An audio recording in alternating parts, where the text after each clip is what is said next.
Olá pessoal, É, dando continuidade às nossas aulas, hoje a gente vai falar, é a nossa última aula para a segunda unidade, aula teórica. A gente vai falar sobre o método das forças para estruturas que contenham molas, tá? Então é importante a gente tomar conhecimento desse assunto é, em função da necessidade de estudo de estruturas que têm um suporte elástico na sua constituição, tá?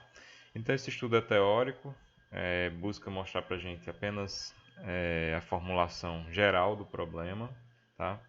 E nas aulas de exercício, tá, que a gente vai fazendo, a gente aplica os conhecimentos aqui apresentados. Então, assim, em geral, a gente tem duas escolhas a, a apresentar para as estruturas hiperestáticas quando elas possuem molas, tá? Então, nas estruturas hiperestáticas, a gente entende que o número de reações é superabundante, tá? As estruturas hiperestáticas com reações de apoio excedentes. E quando isso acontece, né, invariavelmente, a gente pode escolher algum desses apoios que contenham molas como sendo nosso hiperestático superabundante, tá?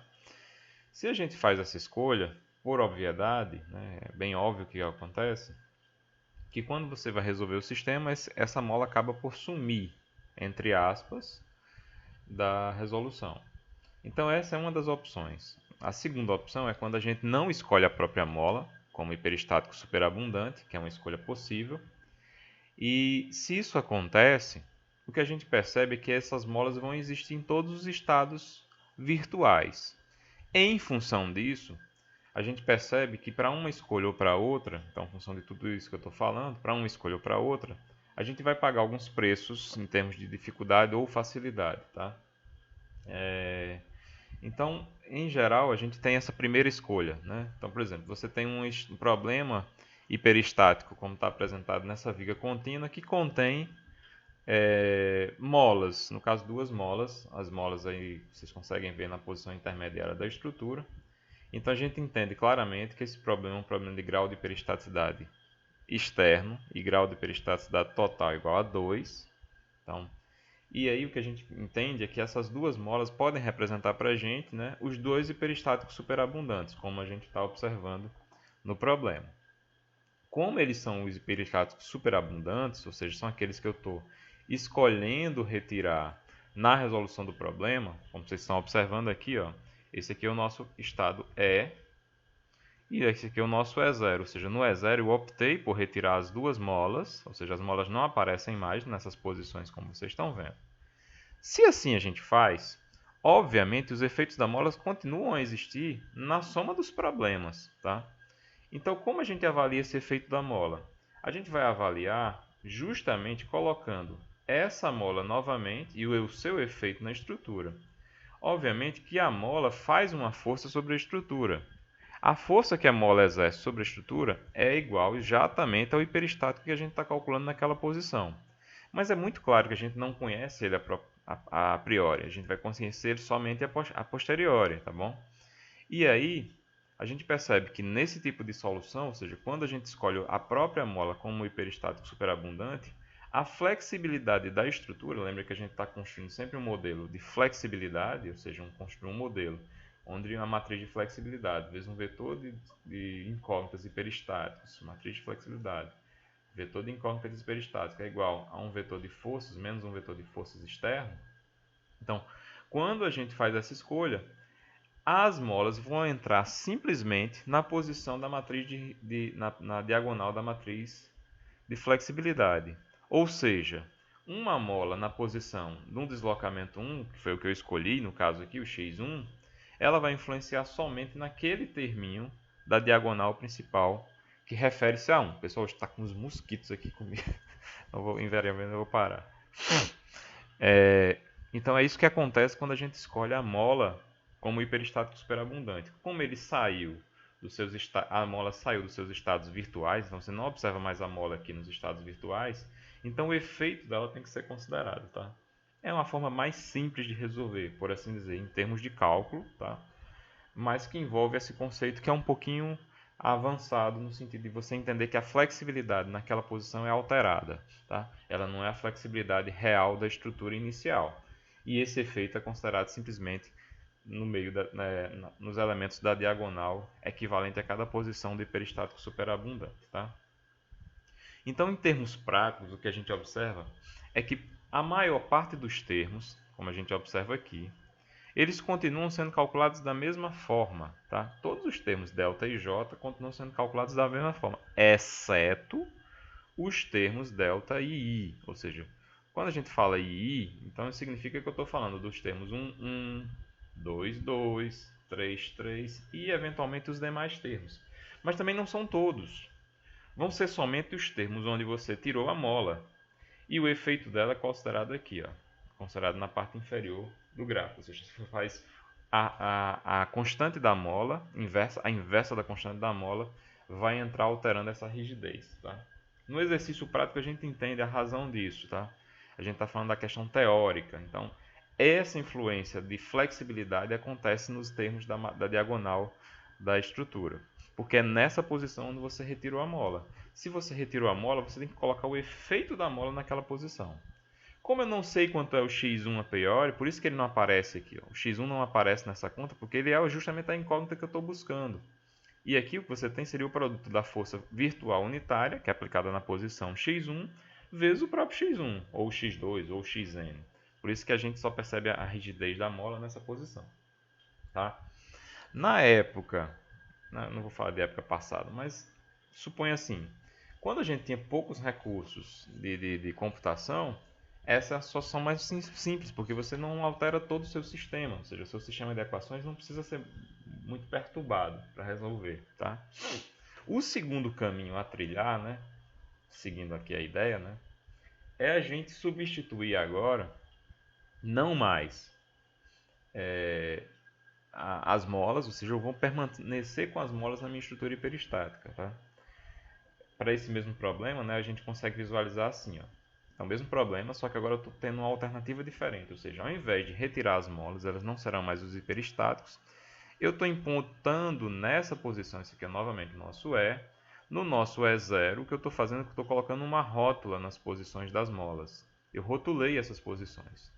Como o meu grau de hiperestaticidade era grau igual a 2, G2, então, colocando duas molas nessas respectivas posições, eu consigo agora resolver essa estrutura adequadamente. Resolver essa estrutura adequadamente significa o seguinte: eu sei calcular reações de apoio, eu sei calcular diagramas de momento fletor, eu sei calcular qualquer deslocamento nessa estrutura. Então, se eu tenho capacidade de resolver essa estrutura, essa é uma estrutura que eu considero E0.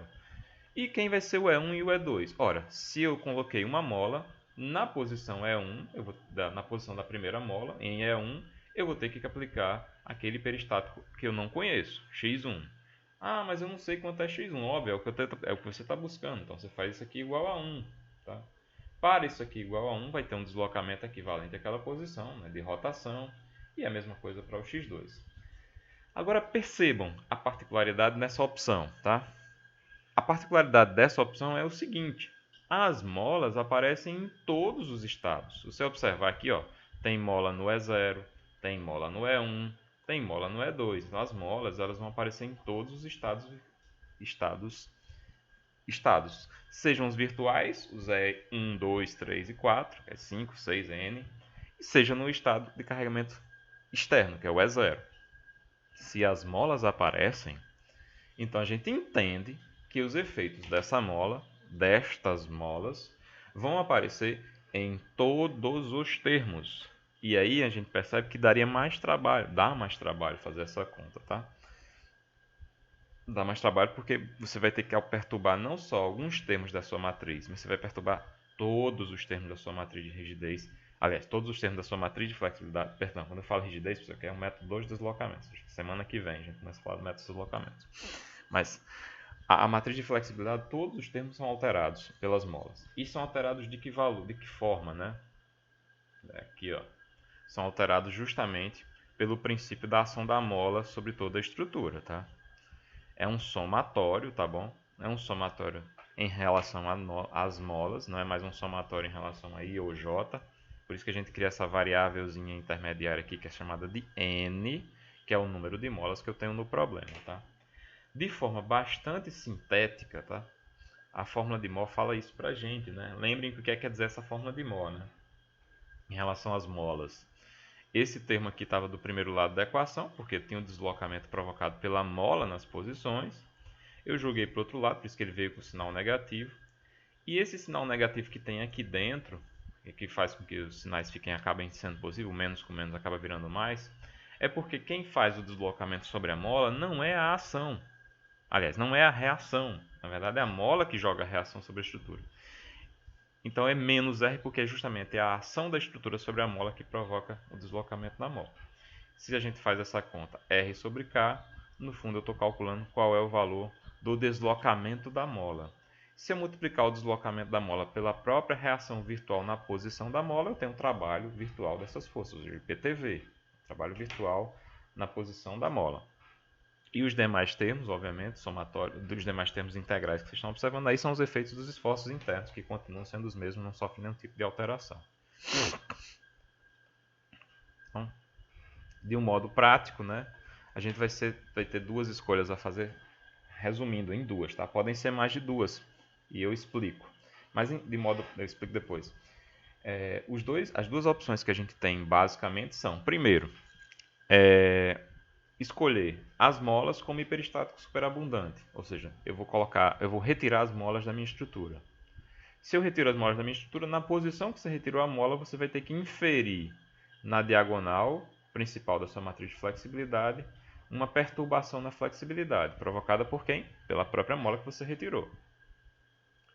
Se você não escolhe a mola como hiperestático superabundante, a opção B, e aí você vai perceber que todos os termos são alterados. Não é só os termos I, como eu já vi agora, mas vai alterar todos os termos da estrutura. Aí eu falei que existiriam outras opções. Qual seria a opção? Seria misturar as duas coisas. Tá? Então, se eu trocar algumas molas, eu posso ter, hipoteticamente, um problema que tem um grau de peristaticidade muito grande, uma quantidade de molas muito grande. Eu posso, em alguns momentos, retirar a mola, em outros momentos, manter a mola nas estruturas dos estados virtuais e estado de carregamento externo. Tá? Essa alternativa intermediária ela vai mexer com as duas coisas. Eu posso tanto influenciar termos na diagonal principal, quanto posso influenciar termos gerais da estrutura. Tá? Mas em geral a gente fica só nessas duas opções. Ou escolhe o tipo A ou o tipo B. O tipo C é um caso muito específico que vai gerar uma classe de problemas um pouco diferente, né? Que acaba perturbando um pouco mais a nossa solução. Tá? Então, de forma bem resumida, esse I, pessoal, ele varia de 1 até o grau de peristaticidade do problema, o J varia de 0 até G, e o N, né, que é a outra grandeza envolvida num somatório aqui, ele vai de 1 até o número de molas que a sua estrutura tem, o número de apoios elásticos que a sua estrutura tem. Então, se a sua estrutura tivesse 2 molas, como era o exemplo que foi apresentado aí, isso aí seria de 1 até 2. Se a sua estrutura tivesse 50 molas, seria de 1 até 50. Então, seria um somatório em termos de cada mola. Então, para cada molinha, você tem um termo contribuindo aqui nos estados, no cálculo de deslocamentos dos estados virtuais. Tá bom? Na próxima aula, né, amanhã, a gente já vai ter aula Meet, né, ao vivo. A gente vai fazer exercícios relativos ao que a gente vem trabalhando e focar também um pouco nessas questões relativas a recálculo de apoio, temperatura e molas, tá bom? Só para antecipar, né, para a prova de sábado a gente vai considerar somente até recálculos. As molas a gente não vai colocar na prova, tá? Na prova, quem fizer a prova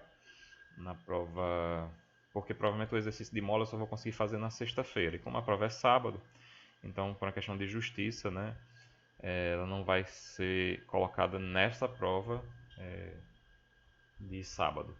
Quem for fazer a reposição, como a reposição é lá na frente, então já existiu mais tempo, aí na reposição existe a possibilidade de cair molas também, tá bom? Não que mude o assunto, apenas para complementar. Tá? Um forte abraço para todos, fiquem bem, fiquem em casa, façam os exercícios, fiquem bem mesmo, tá? Tentem levar as coisas da melhor forma possível e um abraço a todos. Pra quem se questiona Que foi? Papai, eu fiz isso aí. Fez até no papo.